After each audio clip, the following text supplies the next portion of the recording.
Amour de soi, même quand on est parent solo. Est-ce vraiment possible? Bonjour à toutes et à tous et bienvenue dans cette minute coaching très spéciale. Je suis avec Miani Alexandra. Bonjour à toi. Bonjour Alexandre. Qui est l'auteur, créatrice du site lanouvellemamansolo.fr. Et c'est un honneur pour moi de t'avoir avec moi parce qu'on a réalisé une formation ensemble, mais surtout tu as une énorme communauté, tu as réussi à fédérer et je pense que tu peux nous aider sur l'amour de soi quand on est parent solo. Qu'est-ce que ça t'évoque comme ça? Alors c'est vrai que l'amour de soi, c'est très difficile à définir, surtout pour des gens qui ne s'aiment pas. Effectivement. Et le conseil que je donne à une personne qui ne sait pas comment s'aimer, je lui dis, bah écoute, comment tu t'occupes de ton enfant? Quels soins tu lui donnes? Qu'est-ce que tu lui apportes? Et bah, tout ce que tu donnes à ton enfant, et bah, tu te l'apportes. Et pareil, quand tu as une amie ou un ami qui se sent pas bien, comment tu te comportes avec cette personne? Et là, elles apprennent elles découvrent qu'elles peuvent être bienveillantes avec l'autre personne. Et je leur demande, applique-toi ce que tu donnes à tes enfants ou à tes amis. Et c'est la meilleure définition, la plus simple. S'aimer, c'est s'occuper de soi, prendre du temps pour soi. Surtout quand on est parent, c'est super important. Ce que tu viens de dire, c'est tellement puissant. On pourrait juste arrêter la vidéo à ce niveau-là, mais c'est dingue. En fait, tu as fait un parallèle super avec l'amour qu'on porte donc à ses enfants ou à la personne que l'on aime le plus. Et finalement, si on s'autorise à se le donner à soi-même, ça donne Bien une sûr. relation qui est formidable. Mais comment on fait quand la société, alors peut-être que je me trompe, mais j'ai l'impression que la société renvoie une mauvaise image quand on est une forme de parent solo. Et tu sais, tu nous expliquais ça en disant, quand je tapais maman solo, je voyais que des choses qui me révoltaient. Tout à Je fait. pense que la société, elle n'a pas un bon regard sur les célibatantes, sur les mamans solo et les papas solo, faut pas les oublier.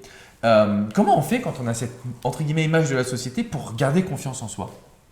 Alors c'est vrai que c'est très compliqué. Je dirais, il faut s'entourer de bonnes personnes, et s'entourer de personnes qui sont positives, s'entourer de parents solos qui sont épanouis, ça aide aussi parce que l'exemple, ça inspire.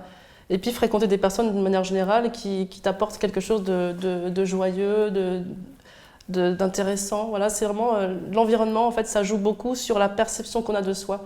D'accord. Si tu t'entoures de gens qui sont plutôt négatifs ou qui ont des cultures qui ne favorisent pas l'amour de soi, mais plus celle du groupe, voilà, c'est... C'est puissant parce qu'on dit souvent, j'ai entendu cette phrase, on dit qu'on est la moyenne des 5 personnes que Voilà. l'on côtoie le plus au quotidien. Exactement. Et c'est vrai que plus on s'entoure des bonnes personnes qui sont positives, qui nous poussent, bah forcément on se sent mieux derrière. Bien sûr. Mais alors, est-ce que ça veut dire forcément limiter son cercle social? Est-ce que ça veut dire virer peut-être les personnes un peu trop négatives, même si parfois ces personnes-là on les aime? Passer moins de temps avec eux peut-être? Comment toi tu gères au quotidien si tu as des personnes qui sont négatives avec toi?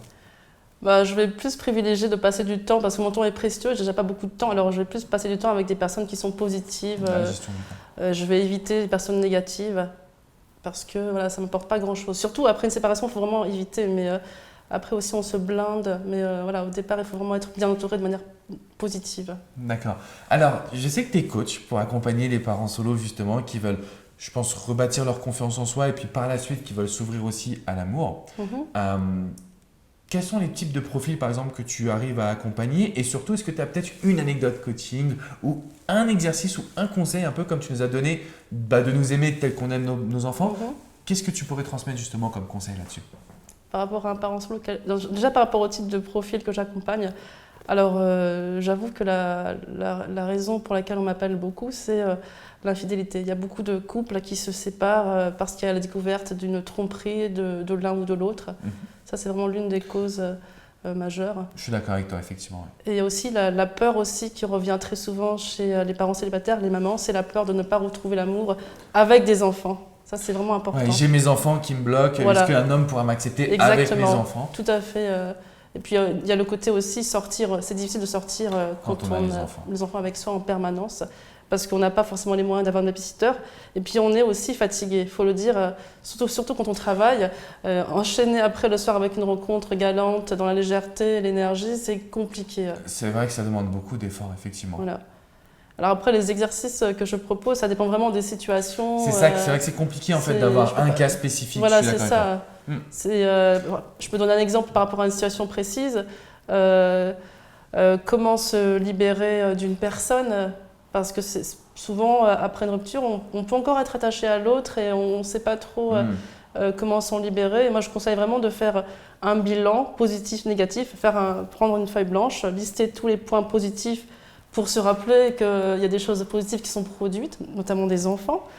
Et aussi une liste de points négatifs pour ne pas aussi enjoliver. Mais c'est un bilan pour aussi accepter le passé avec du bien et du moins bien. C'est un bilan. Et en fait, ça permet d'être dans une forme de meilleure compréhension aussi du coup de ce qu'est l'amour, de la relation, de soi-même. Tout à fait. Ah, c'est puissant. Vous voyez, l'amour de soi, en fait, c'est ce qui va vous permettre d'être pleinement épanoui dans votre quotidien. Parents solo ou pas, en réalité, l'amour de soi, c'est ce qui nous permet de vraiment nous épanouir dans tous les domaines de notre vie. Tout à fait. Tu es d'accord avec ça? Bien sûr. C'est la base de tout, l'amour de soi, la bienveillance envers soi. C'est ce qui est important. Alors, si vous avez des questions, vous avez compris, c'est dans les commentaires. On sera là tous les deux pour y répondre à fond. N'hésitez pas à mettre un petit pouce bleu si que vous avez apprécié cette vidéo.